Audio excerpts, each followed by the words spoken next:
So if you've watched my last two videos, you will know that I am becoming a father, but you'll also know that I was sick for over a month and pretty well out of shape. I look good. So I got two jobs to do. One is to get back in shape, ready for the baby, and two, the baby itself. This is that story. Right, we are in a secret location that you will find out about very soon. Just hit 6 of these bad boys. More accurate than I anticipated. So sticking to my commitment, first workout back in here at full ranges. So 5 sets of 10 to 16. I started on straight leg hamstring deadlifts. Or as normal human beings know them as, straight leg deadlifts. Okay, carry on. Incrementally taking the weight up each set as far as I could go, as long as I hit a minimum of 8 reps, and that kind of applied throughout. Then I moved on to these, good mornings with a dumbbell. First time really trying these, and they suck in a great way. There's a real purposeful hip hinge with these though, where you have to really load it and squeeze through with the glutes. Then it was onto chest incline press, because getting back into workouts, I want to save my shoulders and put on an incline. Put your shoulders in a safer situation, but always make sure your glutes are tight, your chest is up, and your shoulders are controlled and back. That's going to really help focus on the chest. I then tried these.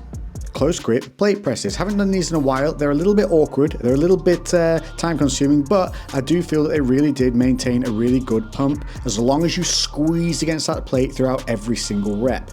And just to show the blood flow, boom, those pump pills do work. Then I finished on just some hand variation, tricep overhead extensions using this band. After that, I was dragged into doing some circuits after having flu. So this sucked. The 20 ball slams dictated how long the aerodynamic press ups were done for, and we did about 5 rounds of this, and at the end of it I was absolutely dead. This really did give me a sense of how much my cardio sucks. Although I had been ill, I was still definitely pretty pathetic, so definitely something to work on there. So that is the circuit's done. That was not expected, courtesy of Mr. Mitchell.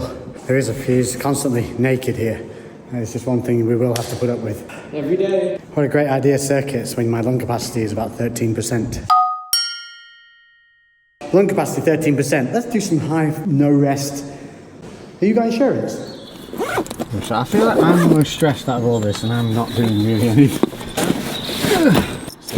Everything's fine. So we have everything. We have all overnight stay stuff, laptop to do work, camera because you guys, crazy pillows, change your clothes.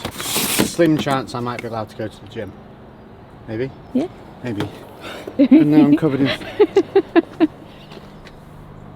So it's start of dad life. Because then you get covered in vomit and poo, so bit of dirt is fine. That's the least of your worries. Bye. Come on. Hurry. Come on. Oh God. That's waiting for you two. Yeah. Come on. Okay, next stop, hospital. Okay, those 2 little dots there. So what's happening is she's going to go in, going to go through all the run-throughs and the safeties and all that procedure, which I don't need to be there for. I'm going to go fuel up the car, and then she's going to ring me and let me know what's going on. Okay, so it's 10 past 11. The parking in this place is horrendous. There's also many stupid people that drive around hospital car parks. I don't know what they're doing or where they think they're going, but they definitely don't know where they're going, and they don't know what they're doing. If it's really slow, I've been given permission to be able to go to the gym before coming back in. Do I want it to be slow as a result of being able to train? Yeah, I do. Woo! Whew! So we have updates. So that is a belly with a monitor on it. The doc has got to come around and check her yet. She's just on the monitor at the moment. So I'm in no rush. Everything is fine. We're not too sure on the visitation at the moment. It's either allowed 2 people in at once, or you're allowed 2 people in, but they have to be in at separate times, or there's weird overlaps. If there's only 1 person allowed in there, I have elected for it to be her sister, Savannah, who is the qualified midwife. So if she sees anything untoward, she's going to be able to stop it in its tracks, rectify it, and make sure that they're on their toes doing what they should be doing. Right now, I'm at Foundry Gym after being given the go-ahead to train. Okay, I'm not going to say that I manifested a workout in, but I did pack these. Woo!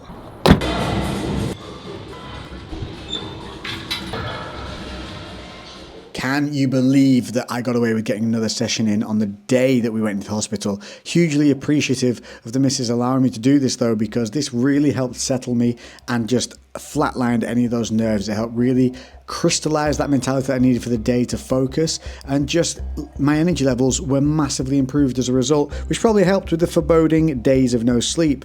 Thing to see here is it's the same idea, other than the fact I check my phone after every set. 3 body parts, 2 exercises per body part. I did miss recording one of the biceps, I just did a straight bar curl, but here I was focusing on full ranges of motion and making sure I was getting a good squeeze. There's no swinging, there's no roughnecking here, and this is because I'm getting back into training, back into consistency. So this is a matter of getting techniques down and drilling those mechanisms. And I managed to get an entire session in before an all-important text arrived, and that was that the doctors were starting the procedures. So, rushed back to the hospital, and she's just out for a walk.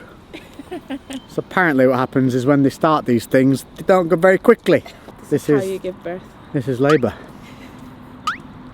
So we do have a resident midwife on hand.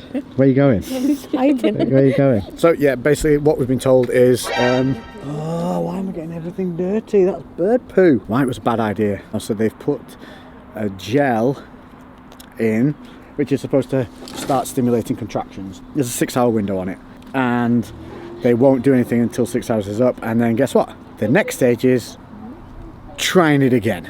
We could be here a while. It's making a really funky noise. So this is our current setup. B is on the ball trying to do figures of 8. She's more doing a number 9. Everlasting tease. I'm not sure this is standard protocol. You're not doing it right. She said you've got to rub your belly and then pat your head. There we go. Yeah, instant labour. Switch.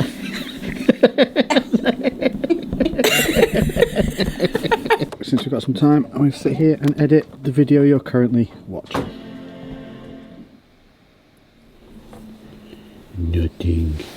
Nothing's happening. Nothing. It is. It is looking like an overnight stay for the little one, because we're going to get kicked out in an hour. Yeah, but they're going to put me on the monitor at 7:30, and then at 8 o'clock they're going to check to see if I've dilated anymore. Is there a chance that when they strap you in, they could get a team of circus midgets to run trampoline and then bounce on your tummy in unison and slowly, like toothpaste, maybe? I did biology degrees. Yeah. I know what I'm talking about. Yeah, I think that sounds about right. I'm no professional, but... So if you can hear that sound, that means we've got to the very rare stage, not many people see this, and this is known as the ejector seat stage. So whenever she's ready to press this, just cheek and boom. Okay, so here's all the crazy baby activity, but we think that this here was a first real contraction. Ding! What time is it now? 8, 9? 9:15, so that means we've been here for 10 hours. But it does look like it's gonna be tomorrow. Unless anything else happens, we'll see you in the morning. It's a good night from me, and it's a good night from her. And it. Yep. Yes. Right, it is day 2, and it's been a bit of a mad rush. Woke up, had to shoot straight into the hospital, because basically what they were trying to do was delay our plans. So what we're going to do is have Waters broken and get her moved through to delivery. They were trying to try and put more of these gel things in, which would have been another 12-hour window. So we had to get in there, say no, and get things moving forward. In the meantime, a surprise turned up. Mark, who you've seen from the BMW build first episode video. Don't tell me that one just came off as well. That the big fat one? Both big fat ones. Oh, this might actually happen today. And he's just been down here helping me out. We have fixed the screen in the car. Charge battery, screen wash. We basically serviced the car. See what I mean? That's what good friends do. They just turn up when you need them without being asked. Yeah. Thank you, mate. I do appreciate that. Probably see you tomorrow. I'm jealous because he gets to go on her.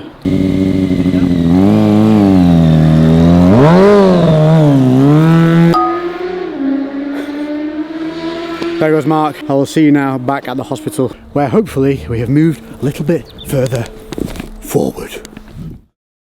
There we go, heroes of the day. Brought back the camera. So we're back upstairs now. Right, toodle pip, mum and sis, bye. Bye bye.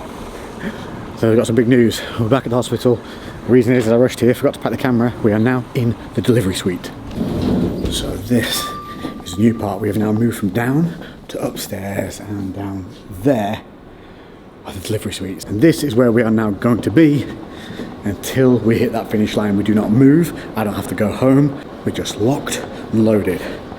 Eyes on the prize.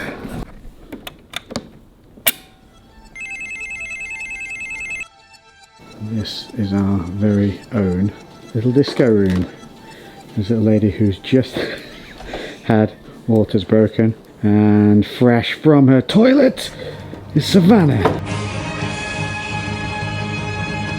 Saviour of the day, our hero, our on-hand midwife. This is pretty much Team Bean until the finish line, so anything happens of note, we'll bring you back. And there's a hospital hack to keep you entertained in the meantime.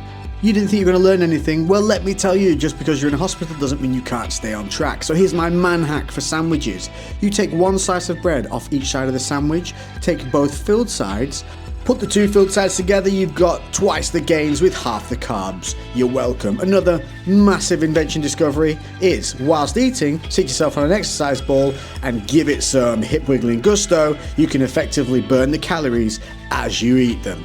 So after many hours of inventing some amazing concepts, the baby incubator was ready. The organic baby incubator was ready, / slightly fed up, and hooked up to every conceivable piece of technology known. So with all the information gathered, it was decided that she would be hooked up to this oxytocin drip, which helps to stimulate contractions and helps move the birth forward. So this was the next stage. We're officially into day 3. Water's been broken, epidural has been done, and contractions have started, but it is slow going. We've got the disco lights going, but the baby's good, the baby's happy. Just gonna hunker down for the night. I've got my corner office. Disco, disco, disco, disco. Okay, I've been sat in my corner office for a little bit too long. My ass is burning whilst also being numb. I asked the nurses, but they wouldn't give me an epidural. Unfair. And it's now well into day 3 into the morning. We're not going to be sleeping all night tonight before another shift of nurses comes on. Hopefully a baby. And I'll bring you guys back in when we get some timings or something interesting. Okay. Itchy Beetlejuice. No, it's Resident Evil. Oh. Do you know what time it is? Chico time. So as the early hours closed in on day 3, we remained in the hospital and I saw some terrible things. It was finally time to admit defeat. I had to hit the hay, and I got a few hours sleep before being woken at 8 a.m. that morning. We'd been given the go-ahead. It was about time to start pushing. And this all came down to one single fact, that we had a plan, and it was go time.